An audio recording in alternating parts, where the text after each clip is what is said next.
Wildfires raging around the tri-state. We don't know how long this will last, and the conservation efforts we're asking everyone to undertake should continue for months. Danger at our doorstep. Long Island is under a fire weather watch. Fire danger is very high today, as posted in Rockaway. A drought choking the region. Avoid doing anything that might create fuel. Tinder dry landscapes, vulnerable to the tiniest spark.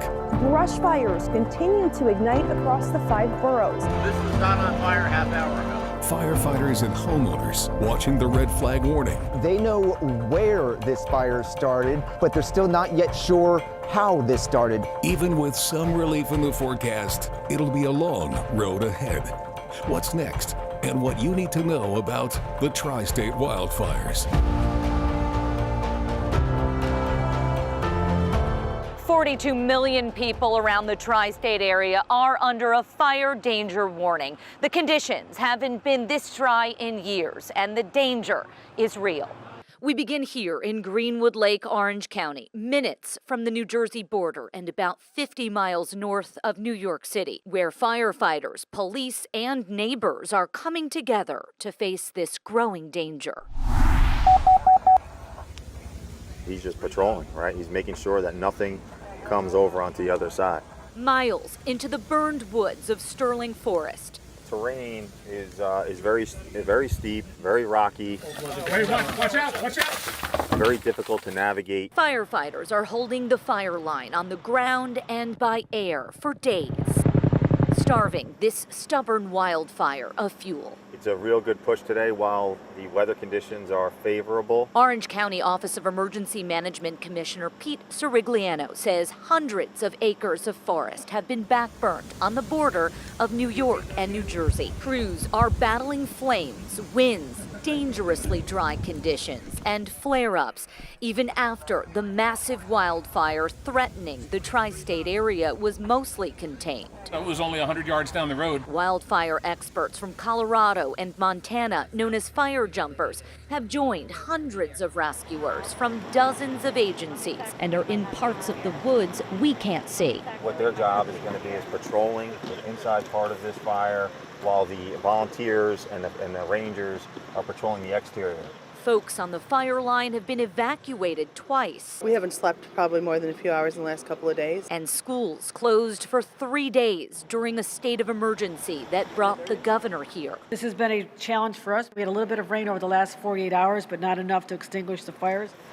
Exhausted rescuers are working 24/7. This is what we do. We're firefighters. We go wherever we're called. Some haven't seen their families in days as their heroic efforts continue. When we had Sandy, a lot of you guys from upstate came down. It was incredibly important to us to be able to have this opportunity to come back and give back to the communities that helped us out. So we really needed it. So we're glad we could be here.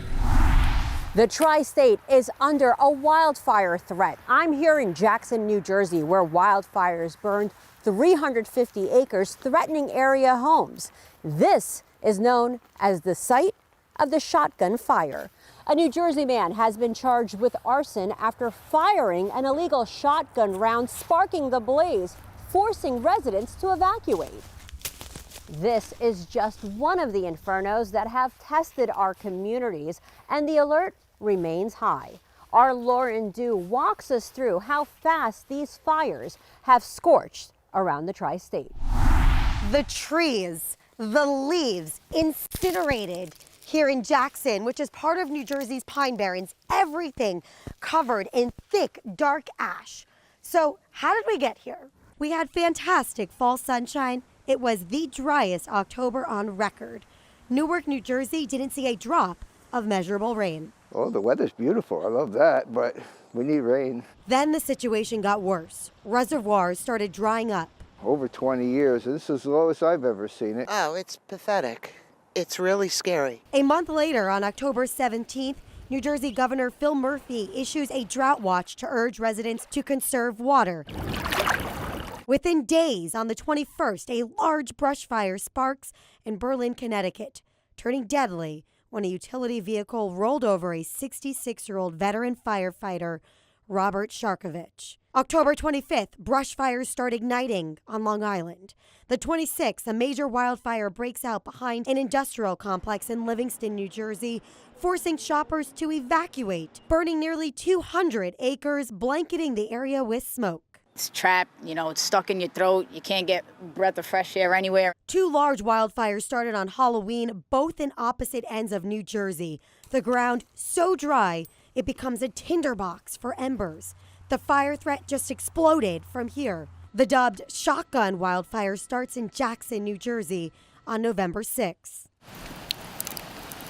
On the 7th, 2 fires within an eyesight pop up in South Jersey, scorching a total of nearly 500 acres, sending a ball of smoke and fire behind the backyards of 100 homes.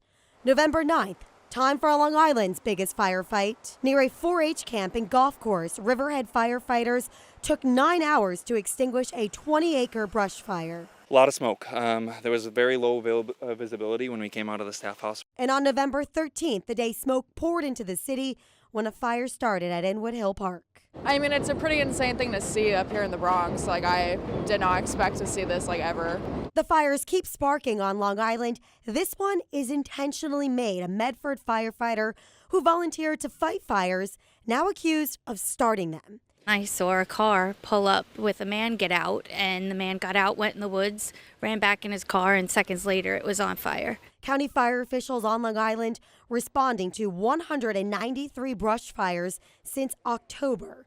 These are the driest conditions the New Jersey Forest Fire Service says in nearly 120 years. And in this time, they responded to over 537 fires as the drought gets more serious. New Jersey Department of Environmental Protection under Sean's leadership is declaring a drought warning. And now to New York State's largest wildfire since 2008, torching 5,000 acres across state lines. Praying for these people. This is a shock to Greenwood Lake. It really is. Military helicopters and reinforcement brought in to help the Jennings Creek wildfire. This has been a challenge for us. We had a little bit of rain over the last 48 hours, but not enough to extinguish the fires. We were on the fire line. We were trying to keep a fire back. The wildfires take a second victim. A New York State Parks employee was killed on the front lines. Daryl Vasquez was just 18 years old. The tree was cut. It fell. It was like a freak accident. The echo of the tree falling, the sound was still in the air, and one of the team members called man down. All of this unfolding in 4 months. And we are not done with the destruction. Even if a fire is fully contained, that doesn't mean it's out. We could still see smoke because it is so dry. Acres of Inwood Hill Park, where we are now, were destroyed by wildfires. These events affecting the suburbs and the city just as much. Amanda Bossard reports New York City is facing a crisis like never before. Scenes that seem straight out of California are sparking up across New York City at an alarming rate. It's crazy because I've been living here my whole life and never seen something like this. And it was a small ring of fire, but it quickly spread. These brush fires, I think this is the 3rd one today. Just this month alone, since the beginning of November, we've had over 300 brush fires, more than any month than we could remember. And that was just 18 days in. Typically, the FDNY is called to no more than 200 in an entire month. This record-breaking streak in the boroughs is forcing firefighters to tap into specialized tools and training, especially where some of the biggest fires have happened, at parks. I think the multiple alarm fires are due to the extreme dry conditions that we have. Chief of Fire Operations Kevin Woods took us back to Prospect Park in Brooklyn, where flames burned through 2 acres, the equivalent of about 2 football fields. We struggled for probably about an hour and a half. We thought we had it, and then a gust of wind would blow it up again. Top members of the FDNY say they often encounter 2 key challenges when responding to brush fires in conditions like these: the terrain and access to water. Most parks don't have fire hydrants inside the park, so that's very challenging. So we have to relay water. We have to draft from bodies of water. Efforts we saw firsthand at Inwood Hill Park in Manhattan. The FDNY also turns to its 8 brush fire units across the city, stacked with equipment, alongside reserve pumpers, lighter hoses, and canister backpacks to get water where it's needed. To figure that out, drones help reveal the hot spots, like at Van Cortlandt Park in the Bronx. Also, with the new task force, we're going to be using the drones pre-fire to identify areas throughout the city. The FDNY's brand new brush fire task force, just assembled during this unprecedented time to work before, during, and after these events to avoid any loss of life and extinguish the risk of these fires before they're sparked. It's kind of crazy that this is our norm a little bit. Almost every fire department in the county has responded to some type of brush fire over the past couple of weeks now. I've never seen so many forest fire trucks in one spot. Within half an hour, it goes, you're going to have to evacuate. Could your home be at risk for wildfires? When I walked out of the house this morning, I was like, wow. And it's not healthy. Really scary, the conditions that we're living in right now. Dangerous smoke can impact your health. What are the warning signs it's time to get help?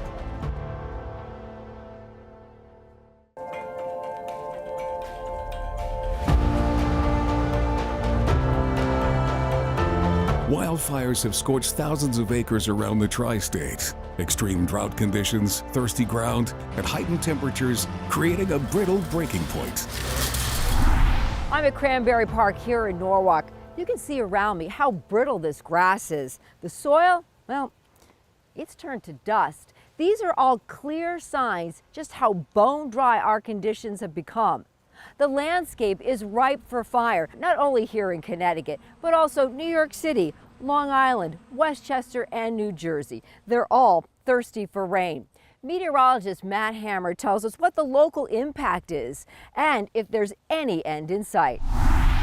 The tri-state region is experiencing more local impacts from wildfires brought on by prolonged drought over the past few years. That just unsettling type breathing that you had to do, and you could sense that this isn't good, like it was very dangerous. In 2023, our region was blanketed by thick, dangerous smoke as a result of Canadian wildfires caused by a months-long drought. Just 1 year later, and the unhealthy smoke is back, this time from wildfires in our area, leading to potential health risks for you and your family. What wildfires tend to do is generate these very tiny particles, 30 times smaller than the width of a human hair. So these particles can actually go deep into the lungs when we breathe. Chandy says those with pre-existing lung conditions such as asthma and COPD are at greatest risk. If you're experiencing increased wheezing, increased coughing, increased phlegm production, that might be a sign that a flare-up is starting, and you may want to seek medical attention. This drought is not only impacting us with wildfires and lowering the quality of the air you and I breathe.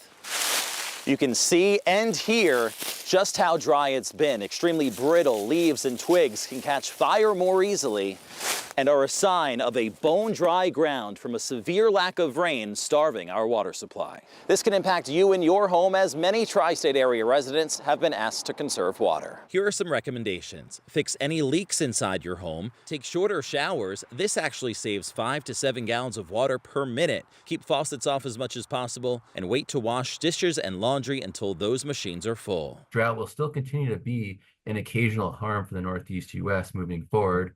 And unfortunately, with drought, that can of course lead to an increased threat for brush fires and wildfires. He says that extreme droughts like this are the result of climate change, and we can also expect periods of extreme rain, which can both cause damage to our communities. We're just going to continue to strain our resources and our overall hydrology if we see these enhanced extremes continuing going forward. And it will take several rain or snow events to really start to resolve the severe drought we're in. Here in Jackson, New Jersey, where there's an elevated risk of wildfires, the New Jersey Forest Fire Service says the entire state is at risk, from high risk in the south to extreme risk in the northern part of Jersey. It's like that all over the tri-state. So how do you know if your home is in harm's way?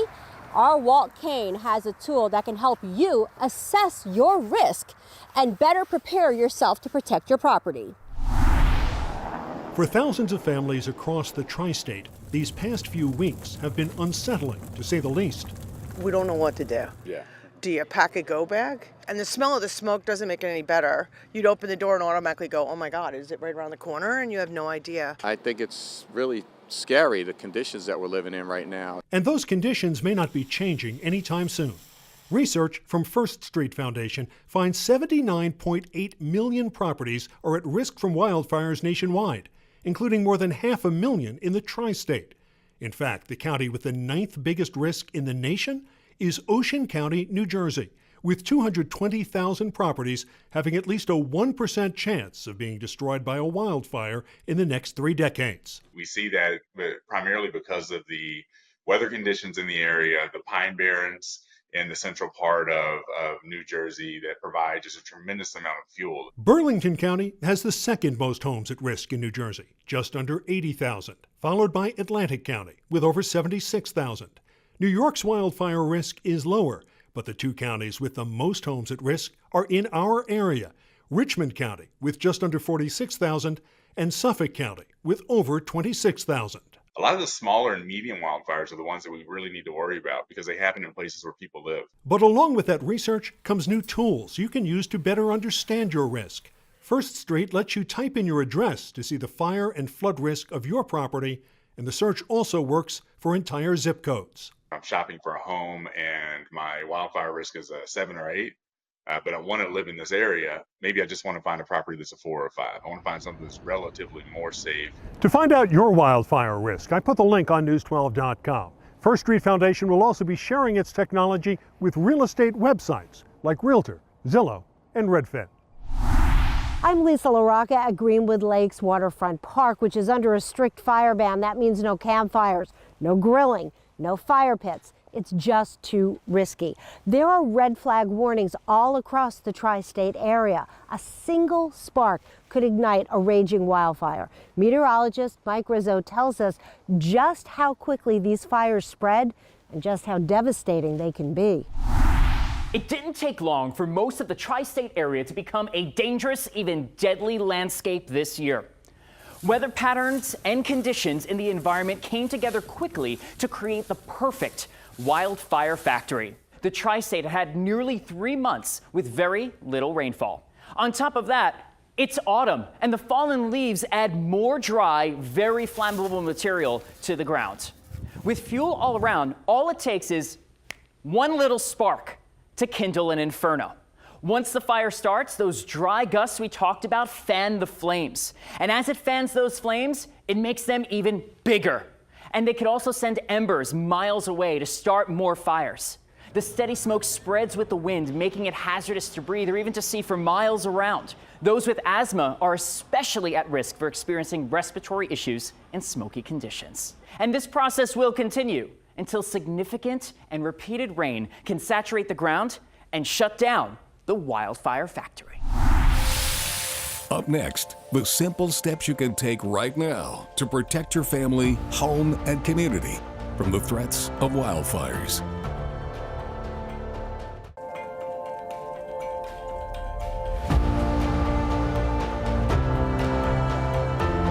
Wildfires are a real threat in many communities around the tri-state, like here in Bethpage. The danger is at our doorstep. Christy Reeder has more on how you can protect your home, your family, and when it is time to take action and stay safe. It's a new reality for those in the tri-state. Oh, this is horrendous. I've never been this close. Within half an hour, it goes, you're going to have to evacuate. The threat of wildfires changing our everyday lives. So what's the safety plan you need to have? Well, we went to the experts. They've been in business here for over 55 years, knowing everything about fire safety. From skyscrapers to homes, Peter Martinez makes sure they're prepared for fires. There's always fire protection necessary for them all. Let's start on that safety plan for outside, where the threat of wildfires is coming in from. Those leaves, not just a nuisance, it's a fire danger. You got to take your leaves, put them in bags, any garbage, don't put them up against the walls. And just on our walk, he spotted fire risks. There you see, it's up against the house, that could go on fire, and the whole building would go up. we've had mild weather, so people want to stay outside a little bit Right. longer, and maybe they'll put up one of those propane heaters, but you say not right now. It's Not just too right now. dry. It's too dry. One little spark, and there goes the neighborhood. And let's not forget the inside of your home, starting with fire extinguishers. They have it in the closet, buried under tons of materials. By the time they get to it, the fire is way out of control. A lot of people have them, and they don't even know how to use them. It's as easy as pull the pin, aim, and squeeze, and make sure it's not expired. If it's expired, what could that mean when you go to use it? It might not work. Next, working detectors. This is a combination unit. It's both smoke and carbon monoxide.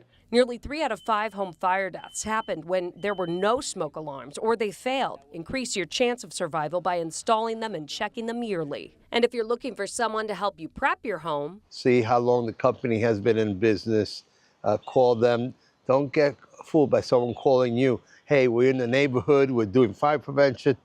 No reputable company does that. but the biggest takeaway, Don't worry about your house. Worry about your life. Well, keep watching your local News 12 station for continuing coverage of the tri-state wildfires. Stay up to date on what's happening in your community on the go by downloading the News 12 app.